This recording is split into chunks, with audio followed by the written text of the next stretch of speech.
Your first partner, Anna Delvey. What did you learn from her? What didn't you learn from her? I mean, obviously, like, I'm not a convicted felon, so I don't know what that life is like. I asked her how she did it, and she was like, I just did. And I was like, I guess it's that easy, period. Hey, I'm Ezra Sosa, and I'm going to be answering questions from the Confession Cube with page 6. Let's get right into it. I might lose my job today. Let's see what happens. I'm kind of scared, not gonna lie. What Dancing with the Stars behind the scenes tea didn't make the TikTok rounds that you wish did? Duh! Oh, okay, wait, I feel like I can say this now. And it's because Gleb and I have talked about it, but I posted a TikTok about how I was saying that Gleb wasn't in a formation because he was making a TikTok. He was like, Ezra, like, that just like takes away from my work. I'm like, dude, I totally get it. We got in a huge fight because of it, but now we're all good. So I think that's the tea, Gleb. I love you, and I'll never post that TikTok ever again. You and Rylee Arnold went viral this season for joining the fans and shipping Brooks, Nader, and Gleb. Oh, we're getting into it today. Did you think they were actually endgame? Yes, I did, okay? Call me delusional, but yes, I did. And I remember it was first day of rehearsals, and I remember meeting Brooks, and I was like, wait, I with Siwa. And I was talking to Gleb, and I was like, Gleb, I feel like this might be a thing. And Gleb was like in his like Joshua Tree era, so I don't feel like he was like looking for a relationship type at that moment in his life. But yeah, I did.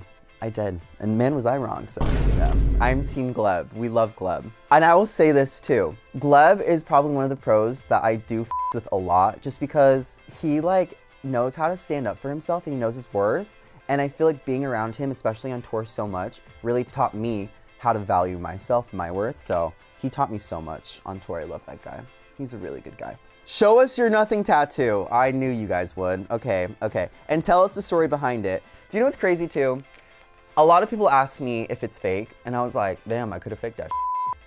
A lot of people are like, was that Anna's handwriting? I was like, girl, I'm not doing that. Many of the Secret Lives of Mormon Wives stars have expressed interest in being on Dancing with the Stars.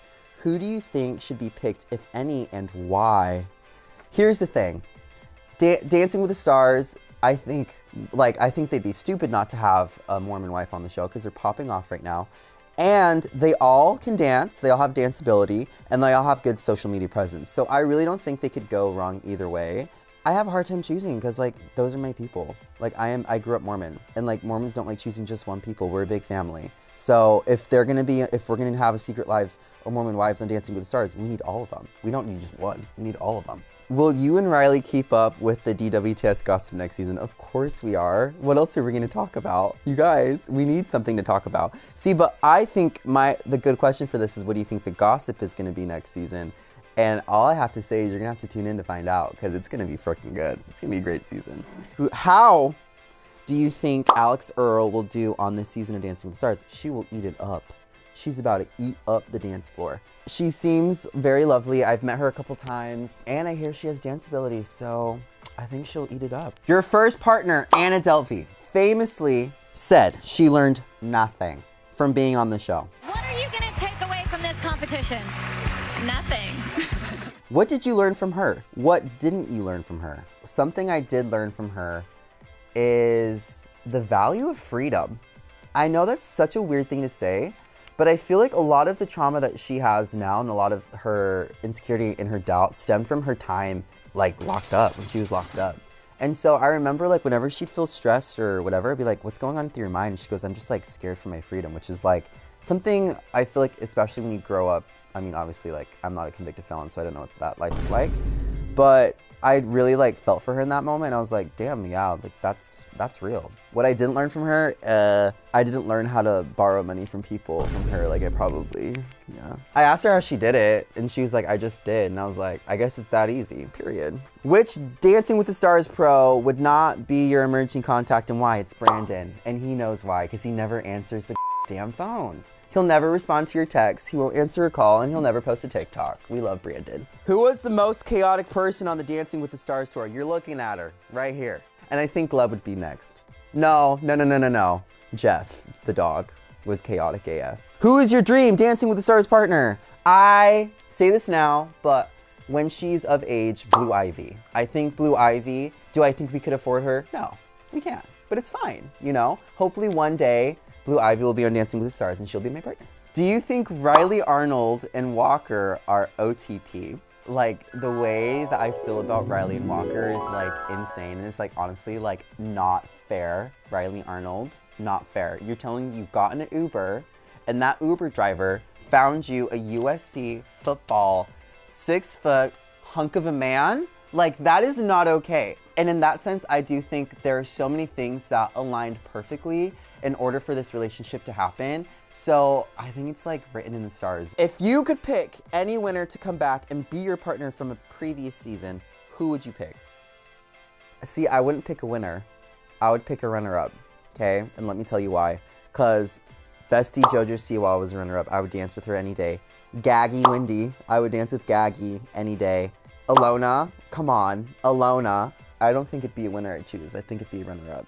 Because then you'd have a reason to win. Which celeb do you think needs to be on the show next? And I think Leah from Love Island, okay? I talked to her about it and she doesn't seem like she's about that life. And I was like, if it's not you, then we need your mans on it, because I need someone to obsess over next season. And Robert Irwin is definitely there, but I think if Miguel was there, I would be head over heels for 3 months, and I need that in my life right now. You have said that Jojo Siwa played a key role in your coming out, which is very true. How did she impact you, and what would you tell her now about that time? I can express the amount of gratitude I have towards Jojo, especially she gave me something that no one ever has before, and it was confidence when I needed it, and it was a person telling me that it is okay to be gay. And she did it in a way that was so above and beyond, to the point where every single day she was like holding my hand while I'll cry about my trauma, and she helped me get through a very dark period of my life and my time. And I feel like if there is something I would tell her about that time is, you know, how much her energy and her light and her aura really changes people's lives. And I feel like every single person that comes into her life, they really see that. And I love Jojo. I love her so much. The internet loves your friendship with Rylee. What was the moment you two clicked, and how has your relationship blossomed?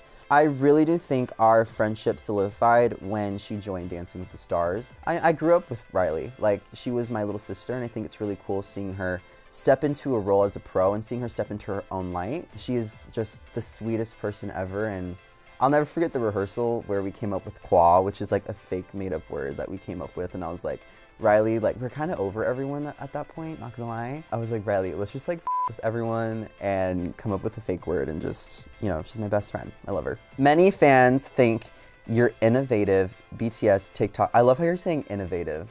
I'm like, I'm just a gay ass guy who's chronicling online. There's nothing innovative about that. Helped bring new life to the DWTS franchise. What is your reaction to that praise? I'm like, yes, give me a raise, period. No, I'm just kidding. I will say that, I've always said this whole year whenever I was asked this question, I really do think the pros really stepped up their game with social media this year, and it helped create a lore of the behind the scenes of the show, which everyone wants to know. Like, everyone wants to know how it is on the show. And I just feel like a lot of us were so good at just creating content to help spread awareness to the show. I say that TikTok helped bring a new audience to the show, but Dancing with the Stars is the reason why they stayed. Dancing with the Stars has been on air for years, and I will say it's like the most well-run show. They know their they know what they're doing, and I think that's why Dancing with the Stars is as successful as it is today. What's your all-time favorite trend and the one that you think is overrated? I will tell you the one I think is overrated right now, and I will get canceled for this, and it's the whisk challenge. Okay, I will say this, okay? People's butts look great, okay? I do not have a good butt. And I feel like you need a good butt to do the whisk challenge, like, successful, and I don't. I'm like a twink, so like there's not much motion in the ocean whenever I do it. When you're doing it, you're facing away from the camera. Do you know how awkward it is when you're just facing a wall and going like this?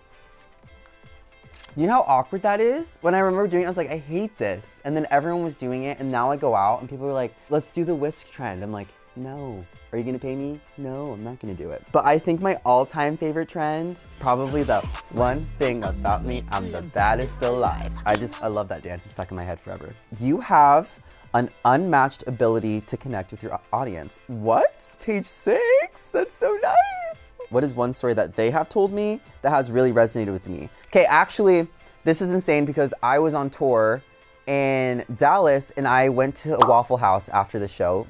I would usually go to Waffle House after the shows. I went with my mom and 2 of my close friends from Utah. And there is this waitress in that Waffle House who was just hustling, had the best energy. And she was like, you look so familiar. And I was like, well, I'm on Dancing with the Stars. And she goes, were you ever on So You Think You Can Dance? And I was like, oh my God, yes. So this waitress, her mom and her would watch So You Think You Can Dance every week up until her mom passed away. And she said how much it meant just to meet me in that moment. And I just will never forget that interaction, because especially when it shows like So You Think You Can Dance, like not everyone watches it. So it just makes it that much more special. Who is a gay icon you look up to the most? Oh, this is hard. God, there's like so many. I feel like Britney's iconic, Cher. Who else? Gaga, oh my God. Whitney Houston, Diana Ross, Jinx Monsoon, iconic. RuPaul, iconic. People that I look up to the most who are gay icons are the most unapologetically themselves. And those are the people that I really do with. Which Dancing with the Stars pro is most likely to forget a step, dance, move mid-show? Holy shit, it's me. I am the one. Yeah, I'm the one and never the two, period. Next question. You are now a major advocate for the LGBTQ+ community.